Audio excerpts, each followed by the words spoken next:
आज रात तुम सोए तो सुबह तुम नहीं उठोगे, कोई और उठ जाएगा.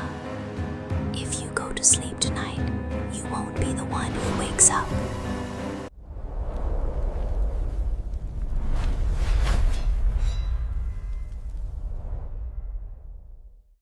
आज रात तुम सोए तो सुबह तुम नहीं उठोगे, कोई और उठ जाएगा.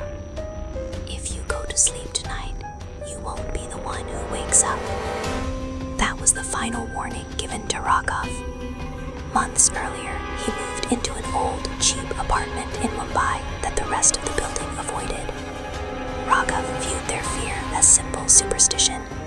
He took the low rent and ignored the warnings, confident that his skepticism made him immune to local ghost stories. Then he met Mira, his neighbor. She had a hollow, vacant stare that never seemed to focus. Every night at 3 a.m., the same routine began behind her door.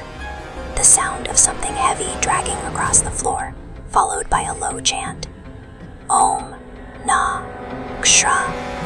Whenever Raghav checked the hallway, a thick red light bled out from under her door. Raghav's skepticism served as his entry point. By treating the apartment's history as a myth, he removed the only psychological barrier that might have kept him from investigating.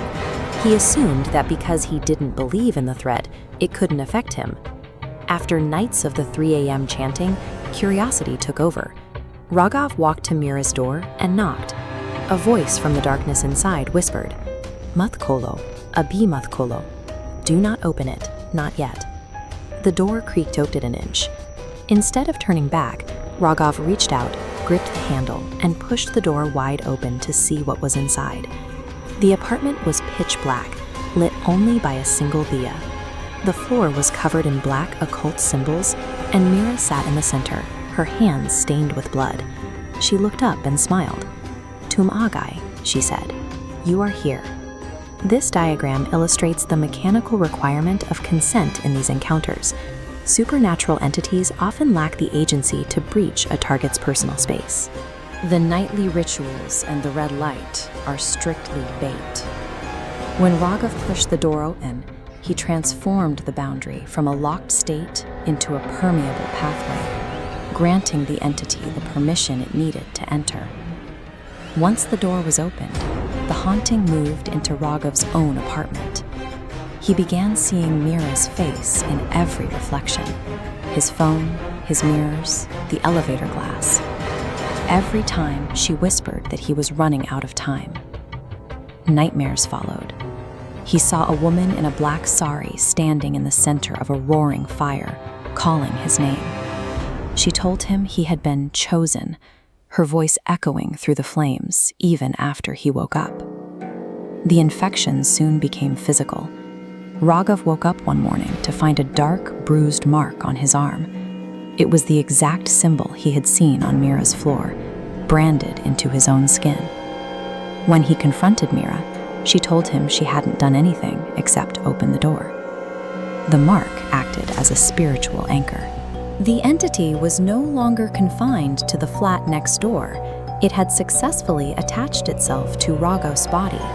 This period of psychological terror served to exhaust Raghav. By stripping away his sleep and his sense of safety, the entity ensured his mind would be too weak to offer resistance when the final physical takeover began. The escalation turned violent. Raghav returned home to find his apartment ransacked. Written on the wall in blood were 2 words, Aj Rat, tonight. Mira appeared behind him, but her features were distorted. Her eyes were entirely black, and her face moved with a twitching, unnatural rhythm. This timeline reveals the logic behind the targeting. 10 years ago, a contract was initiated when the original occupant of the flat sold her soul, but the deal remained incomplete. The entity required a fresh vessel to fulfill the terms, but it couldn't simply take one. It needed a new host to willingly open the door and invite the presence in. Raghav's curiosity provided that loophole. Raghav provided the physical consent and the new vessel required to finalize a transaction that had been stalled for 10 years. His role was the closing condition for the contract. He was the specific host the entity had been waiting a decade to secure. Mira dragged Rogov into her apartment, which had become a ritual chamber. The walls were covered in black handprints, all pointing toward a massive circle drawn on the floor. Inside that circle lay the manifestation of Rogov's own lifeless body. It was the physical destination for the entity, a shell waiting to be occupied. Mira began the final chant: Atma, Sharir, Bablo. Soul and body exchange. As she spoke, Rogov felt his mind being pushed into a dark, narrow corner of his own skull. The entity began filling the void, erasing his consciousness to make room for itself. The ritual is designed for forced eviction. The victim isn't killed, but moved. They are locked behind their own eyes, as a helpless observer, while something else takes control of the limbs and the voice. The chanting stopped. Silence returned to the building. Mira was gone, and the apartment appeared normal again. Rogov woke up on the floor, seemingly unharmed. He stood up and looked into the mirror. He saw his own face and his own clothes, but looking back from the reflection were Mira's hollow, cold eyes. The exchange was complete. 6 months later, the man known as Rogov still walks the streets of Mumbai. He is quieter now, his movements slightly stiff. Inside, the true Rogov is still screaming, trapped in the back of a mind that no longer belongs to him. The cycle has reset. The entity has its vessel, and the apartment is vacant once again. It sits in silence, waiting for the next skeptic to see the low rent and move in. If you ever hear a faint chant through your neighbor's wall at 3 a.m., leave it alone. That red light under the door isn't a curiosity to investigate. It is a contract waiting for your signature. For more such unique and heart-wrenching scary stories and videos, join our YouTube channel, AVDarkVerse.